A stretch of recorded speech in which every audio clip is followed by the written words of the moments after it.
Am I an idiot for telling my fiancé his best friend cannot be his best man? I know how it sounds. My fiancé, male 29, is an amazing guy, sweet, funny, attractive, and hardworking. I, female 29, was impressed with him from the moment I met him, and we've been together 6 years. We are devoted to each other and working toward building our shared life. We each put a percentage of our earnings into 2 funds, one for our wedding, which is a year away, and another for a down payment on a home. We each pay the same percentage, but I pay a much larger amount because I went into a higher income field. We've budgeted it out pretty well. At this rate, we'll have enough to buy a home around the same time as our wedding, as planned. As to the wedding, we both wanted a small one, and my fiancé and I decided to have a destination wedding. We are paying for the entire wedding ourselves. My family's pretty poor, so I've also been saving a portion of my remaining paycheck to be able to pay for all of them to come to the wedding for free. I'm also paying for one of my bridesmaids who went into teaching and doesn't make much. My fiancé wouldn't really have the disposable cash to do that, but his family can afford to pay, somewhat wealthy, and is happy for the vacation. The problem arose last week. My fiancé's best friend Tom, male 30, who he asked to be his best man, got in an accident.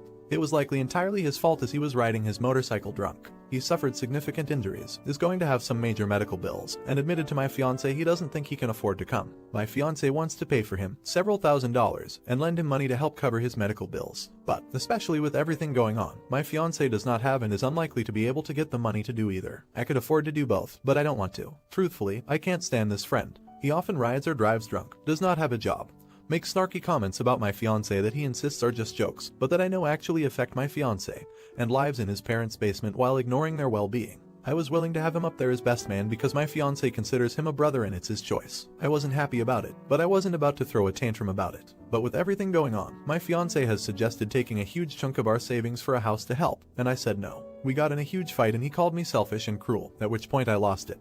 Told him his loser friend did this to himself, and that there was no way in hell I'd pay anything for his sorry ass. I ended by saying, if he can't afford to come, he can't be your best man. He hasn't spoken to me since last night and slept on the couch. While I still think I'm on solid footing, I wonder if I went too far. Am I an idiot? Edit. Thank you to everyone that's responded. I will try to work through all of those this evening. I just wanted to make an edit based on a question issue a lot of people have brought up, our finances. To clarify, we have talked about everything, especially financial expectations, to make sure we're on the same page. My fiancé's dad is a family law attorney, and as soon as it became clear we were in it for the long term, he sat us down, discussed with us the common pitfalls he saw that ended relationships, and gave us his advice to avoid them. His advice revolves largely around open communication and setting expectations and boundaries early, especially around money. So when we each graduated, we talked about the career paths we wanted. My fiancé decided he'd rather take a lower paying job, with normal hours, less stress, and more time outside of work. He wasn't worried about helping his parents out later in life, because they are very well set up. He also wasn't worried that much about developing a big retirement account, because he's very likely to inherit enough to survive on comfortably. I, on the other hand, likely will not have any inheritance and will want to provide for my parents' medical expenses and retirement as they get older. I also have a good amount of student loan debt. He doesn't because his parents could afford to pay for it, and while we both really enjoy traveling,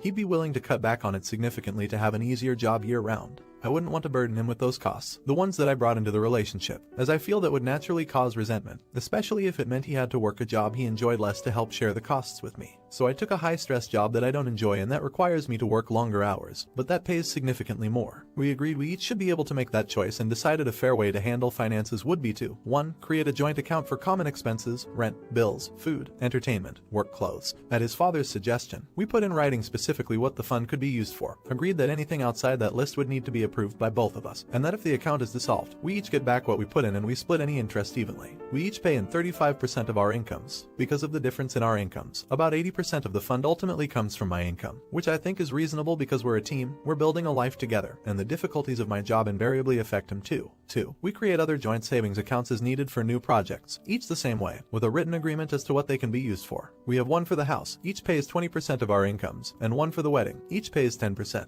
3. We each get to keep the remaining 35% for our personal spending. My fiancé does not have that much left over. He has taken out pre-taxes for a 401k and he uses the rest for his car and a few hobbies. Right now he voluntarily went part-time because his workplace was going to need to fire people if they didn't get volunteers due to the current situation, and we're in a good position otherwise, so he has pretty much no disposable income. I have a ton, but it goes mostly toward yearly vacations for us, my student loans, I'm paying twice what is owed each month to pay them down, my retirement account, an account set up for my parents' future expenses, and my car payments. Right now it is also going toward helping with his car payments and hobbies. So yes, I could cut back on certain things and be able to pay for his friend, but it would affect those other things that I've worked hard for. I realize this system would not work for everyone, but it works for us, and I am definitely not financially abusing my fiancé. Update. It's been a little over 2 months since my original post and a lot has happened. In the days after that argument, my fiancé and I had a number of heart-to-hearts. We each apologized for how we behaved. He admitted that his friend had done some terrible things and, after some soul-searching, that he and his friend do not have a healthy relationship.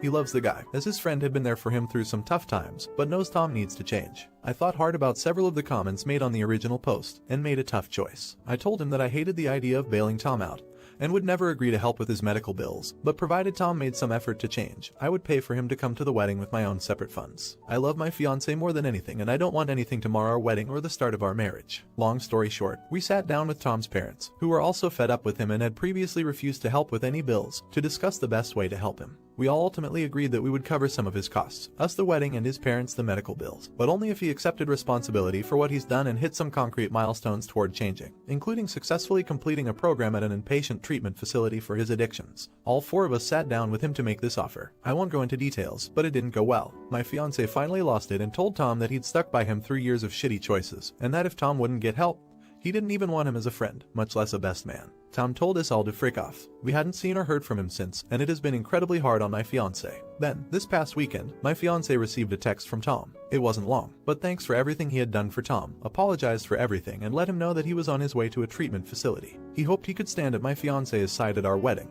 like my fiancé had always stood at his. My fiancé is trying to be cautious, but it clearly meant so much to him, and I know he believes against all odds that his friend will become a better man. I have my doubts, but you know what? I hope he does too. No idiots here. I'm glad he has the support of friends and family. It's literally the difference between night and day. They always say that when you go to court with family, as opposed to without, you have a much better chance of mercy, because when the judge can see you have a support system, your chances of recovery increase tenfold. What would you have done differently? Let me know in the comments. Now, you won't want to miss this next story. Am I an idiot for telling my wife her parents are not allowed to watch our son ever again? My wife and I have a 2-year-old son and have been married for 4 years. Our anniversary was a month ago and we found a nice, secluded cabin on Airbnb and rented it out for a long weekend getaway. My wife asked her parents if they would be willing to watch our son and they agreed as long as we dropped him off at their house. That worked for us since it was on our way anyway. I was raised Lutheran and my wife was raised Catholic, but neither of us currently go to church and have not had our son baptized. My mother-in-law knows this and hates it. She thinks our son needs to be baptized or he will burn in hell. She's that kind of Catholic. So we go on our trip, and when we pick up our son and ask how the weekend went, mother-in-law says everything went fine and that she has saved my son's soul from the devil. I ask her what she meant and she says she had our son baptized that morning at her church. I tried my best to keep my cool so I didn't scream at my mother-in-law in front of my son,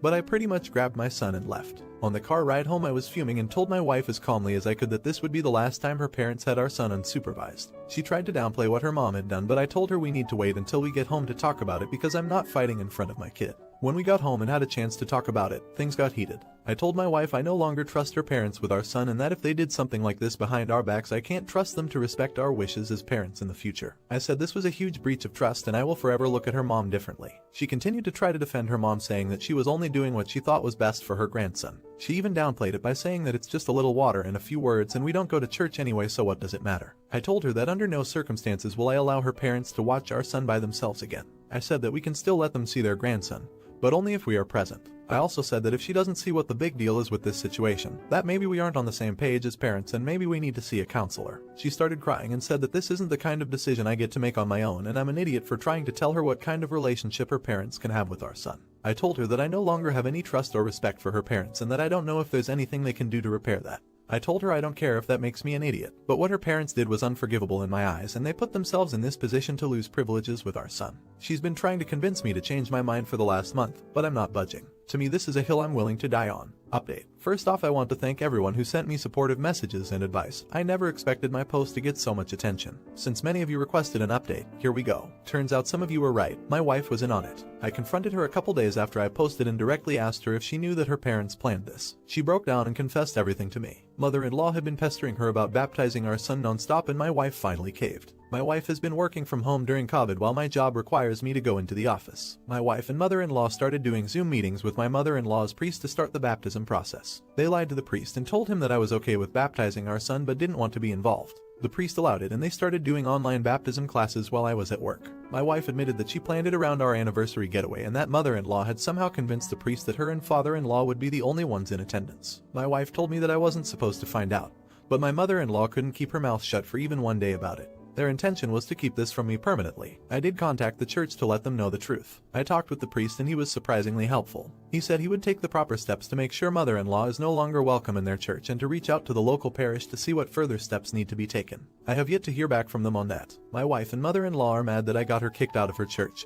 But I don't care what they think or feel anymore. These people who I love and trusted betrayed me and I felt a range of emotions I didn't know existed. My wife begged for forgiveness, but the fact that she didn't come clean on her own makes me feel she would have kept this from me unless I confronted her. She's willing to do therapy, counseling, whatever it takes. I don't know if I want to put in that work. I feel like there's no coming back from this. I contacted a divorce lawyer and started discussing what a divorce would look like and if there is any way I can add provisions to a divorce agreement that would keep my in-laws from seeing my son unsupervised. He's been very helpful, but I have not given him the go-ahead to actually file for divorce yet. I feel I am still too angry about the entire thing to think rationally and want to give myself time to fully grasp what a divorce will mean for me and my family. My wife and I aren't talking much. I pretty much go to work, come home to play with my son, go to bed, and repeat. I don't know what the future is going to bring, but I do know that without the support and help from people here, I don't think I would have the clarity I do now. Not an idiot. As someone who went through a divorce, I can confidently say to not make any decisions while angry. Give yourself as much time as needed to process and only make decisions then. Personally, cutting mother-in-law out of your lives would be number one of my list is forgiveness, and it's almost a certain guarantee that your wife only did it to appease dearest mother. That doesn't take away her fault in this, but there was external pressure. Not an idiot. Look, you need to accept that if you do divorce, it is very unlikely a judge will allow your provision regarding unsupervised visits for grandparents to be allowed.